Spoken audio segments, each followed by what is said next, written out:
কোনো ক্রমে নির্বাচন কমিশন ইসি পিছিয়ে গেলে নতুন বাংলাদেশের স্বপ্ন পিছিয়ে পড়বে বলে জানিয়েছেন প্রধান নির্বাচন commissioner CEC AMM Nasir Uddin.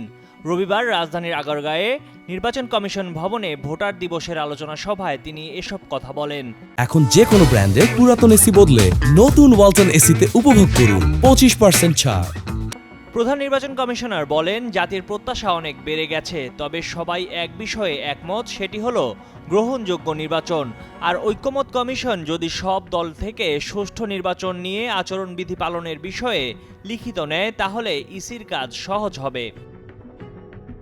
সব রাজনৈতিক দলের চিন্তা এক থাকবে না। রাজনৈতিক দলগুলো যতই বিপরীতমুখী বক্তব্য দেখ না কেন, সঠিক সময়ে ঐক্যে পৌঁছাবে বলে বিশ্বাস করেন তিনি, এমনটি জানান সিইসি। যদিও সুষ্ঠু গ্রহণযোগ্য নির্বাচন প্রশ্নে ঐকমত্য কমিশনের প্রয়োজন আছে বলে মনে করেন না এএমএম নাসির উদ্দিন, তবে সুষ্ঠু ভোট নিয়ে মানুষের প্রত্যাশা পূরণে সবার সহযোগিতা চেয়েছেন তিনি। সিইসি বলেন, রাজনৈতিক পট পরিবর্তনের পর এখন আলোচনায় নির্বাচন। আসন্ন নির্বাচনকে একটি চ্যালেঞ্জ হিসেবে দেখছে নির্বাচন কমিশন। মানুষের মনে ভোট দেওয়ার আগ্রহ তৈরি হয়েছে উল্লেখ করে তিনি বলেন, সামনে ভোটের অধিকার প্রতিষ্ঠার সুযোগ এসেছে, সেটি প্রতিষ্ঠা করা হবে।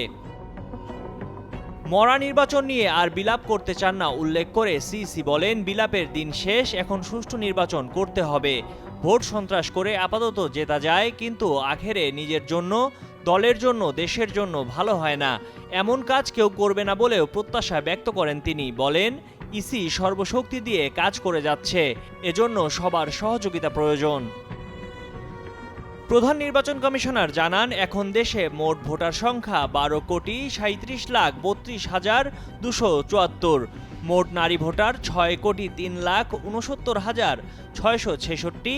পুরুষ ভোটার 6,33,61,615 জন। আর হিজরা পরিচয়ে ভোটার আছেন 994 জন। ময়ূখ ইসলাম, কালের কণ্ঠ।